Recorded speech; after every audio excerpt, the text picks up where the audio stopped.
Kapolres Tanjung Balai AKBP Yon Edi Winara pimpin konferensi pers ungkap kasus tindak pidana narkoba selama pelaksanaan operasi kepolisian Anti-Toba 2024.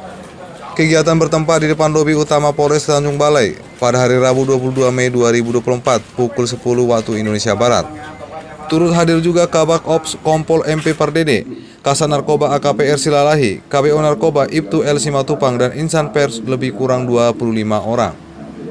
Kapolres menyampaikan pada pers rilis yang digelar hari ini hasil pengungkapan kasus tindak pidana narkoba selama operasi kepolisian Anti-Toba 2024.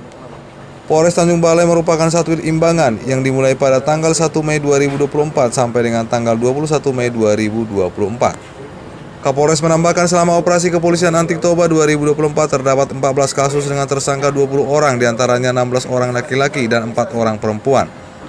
Jumlah barang bukti pil ekstasi 54 butir, sabu 12,84 gram, dan ganja 2,57 gram.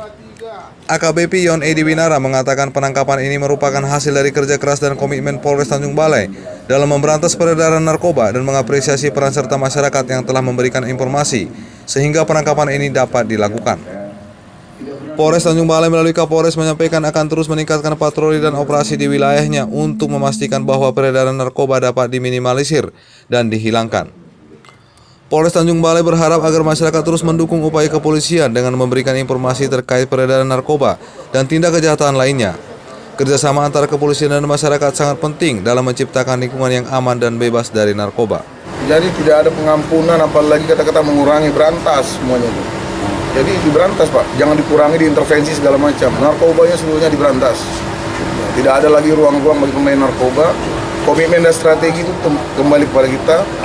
Masalah nanti ada program-program, seperti yang saya sampaikan tadi, kita sinergi dengan semua pihak yang memang punya tujuan dan visi misi yang sama, Pak. Kira-kira apa pesan-pesan yang bisa disampaikan polisi dalam hal ini, Pak? Ya, setiap orang, pemakai, kemudian pengedar, dan tersangka dalam perkara itu kan mempunyai alasan dan background yang berbeda-beda. Tentu kita harus membuat kajian lebih dalam. Namun demikian dengan urgensi tentang pemberantasan narkoba memang tidak bisa lagi. Tidak bisa ditoleransi kembali masyarakat, dan seharusnya semakin dewasa, semakin memikirkan bagaimana generasi selanjutnya. Oke, dari Satuan Narkoba sendiri, izin Pak Kasat, apakah masih terus eksis ini dengan PIP dengan GKN-nya, Grebek Kampung Narkobanya? Gimana Pak Kasat?